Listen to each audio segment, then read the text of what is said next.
오늘 함께 읽을 말씀은 잠언 18장 1절에서 2절입니다. 무리에게서 스스로 갈라지는 자는 자기 소욕을 따르는 자라 온갖 참 지혜를 배척하느니라. 미련한 자는 명철을 기뻐하지 아니하고 자기의 의사를 드러내기만 기뻐하느니라. 아멘. 사람이 무리를 떠나는 일이 있습니다. 성인이 된 자녀가 가정을 떠나 독립합니다. 오랫동안 다니던 직장을 그만두고 새로운 삶을 시작합니다. 교회를 떠나서 다른 교회로 가는 일도 있습니다. 오늘 잠언 저자는 무리에게서 갈라지려는 동기가 무엇인지 묻습니다. 1절을 자세히 보면 무리에게서 스스로 갈라지는 사람이 나옵니다. 무리에게서 스스로 갈라지는 건 뭘까요? 그 다음을 보니까 나오네요. 자기 소욕을 따르는 자라. 이 사람은 하나님 뜻이 아니라 자기 욕망 때문에 무리에게서 갈라지려고 합니다. 아브라함의 조카 롯이 그랬습니다. 하나님 뜻은 아브라함을 통해서 가나안 땅에 정의와 평화의 하나님 나라를 세우는 것입니다. 하지만 더 잘 살고 싶은 욕망 때문이었을까요? 롯은 부유한 소돔과 고모라 지역으로 떠나갔습니다. 룻기에 나오는 룻의 시아버지 엘리멜렉과 나오미도 마찬가지입니다. 엘리멜렉과 나오미는 이스라엘의 흉년이 들었어도 좀 부유했던 것 같아요. 풍족하게 나갔다가 비어서 돌아왔다라는 말이 룻기에 나오거든요. 그런데 이 사람들이 베들레헴에 흉년이 드니까 그냥 재산을 다 챙겨서 모압으로 이민을 가버립니다. 베들레헴에 좀 어렵게 된 동포, 형제 자매를 돌볼 수는 없었던 걸까요? 그리고 지금 바알 숭배에 중독돼서 하나님을 완전히 잊어버리고 그래서 하나님의 심판이 임한 이스라엘의 처참한 영적 상태를 끌어안고 같이 울고 통회하고 회복을 달라고 기도할 수는 없었던 걸까요? 룻도 엘리멜렉도 하나님 뜻이 아니라 자기 욕망 때문에 무리에게서 갈라졌습니다. 그런데 그게 살아남고 더 잘 살게 되는 길이 아니랍니다. 당장 눈앞의 돈과 비교할 수 없을 만큼 큰 걸 놓치게 됩니다. 1절 끝에 나오죠. 온갖 참 지혜를 배척하느니라. 이스라엘 공동체는 분명히 완벽하지 않았습니다. 죄와 부패가 그 안에 존재했습니다.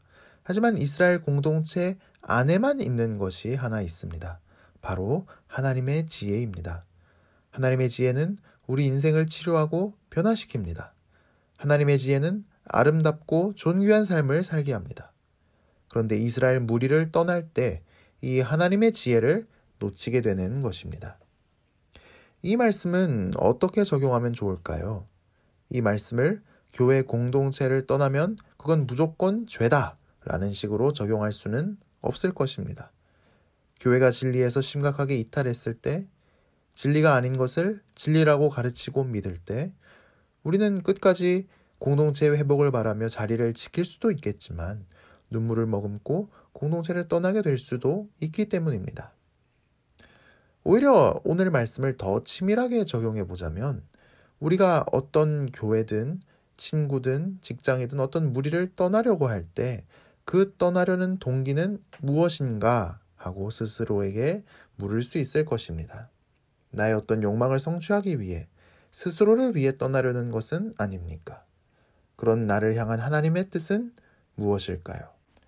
특히 2절은 우리가 어떤 욕심 때문에 공동체를 떠나려고 하는 일이 있을 수 있는데 그 욕심이 구체적으로 어떤 것일 수 있는지 예를 듭니다. 2절은 말씀합니다. 미련한 자는 명철을 기뻐하지 아니하고 자기의 의사를 드러내기만 기뻐하느니라.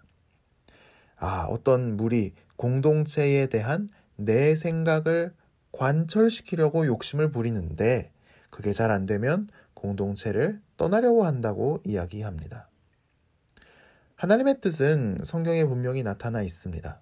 하지만 우리는 성경을 이해하는 정도가 서로 다릅니다.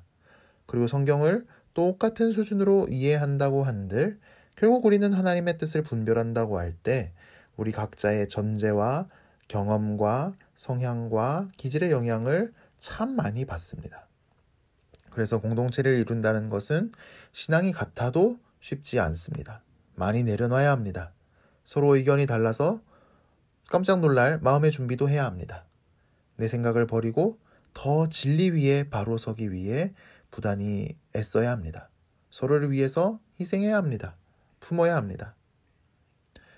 그럼에도 불구하고 우리는 그리스도의 한 몸으로 부름 받았습니다. 한 몸됨을 지킴으로써 우리가 그리스도의 몸 안에서 하나님의 지혜를 나누고 누리게 되기를 축복합니다. 그리스도의 몸인 교회 안에서 누리는 이 지혜가 우리 인생을 회복하고 아름답게 하고 존귀하게 함을 우리 모두 충만히 체험하게 되기를 축복합니다. 기도하겠습니다. 주님, 우리가 혼자 세상을 살아가지 않고 주님께서 보내주신 사람들과 함께 세상을 살아가게 해주셔서 감사합니다. 서로 의지하고 도움을 받고 격려하며 살아가게 해주셔서 감사합니다. 내 이익만 생각하고 내 욕망을 이루는 것만 앞세워서 공동체를 아프게 하고 깨뜨리고 떠나는 일이 없게 하여 주옵소서. 우리가 어떤 공동체 안에 머무는 것도 주님의 뜻에 따라 머물게 하시고 우리가 어떤 공동체를 떠나기로 결정하는 것도 주님의 뜻에 따라 결정하게 하여 주시옵소서. 내 생각과 의견만 옳다고 주장하지 말고 겸손하게 하시며 함께 진리 위에 바로 서기 위해 부단히 애쓰게 하여 주시옵소서. 특히 주님의 몸된 교회 공동체 안에서 모든 성도님이 은혜를 받고 하나님의 사랑을 느낄 수 있도록 복을 내려 주시옵소서. 추운 겨울에 모든 성도님 강건케 하여 주시옵소서. 해결되어야 하는 어려운 문제를 기도로 주님께 아뢰을 때 주님의 일하심을 볼 수 있게 하여 주옵소서.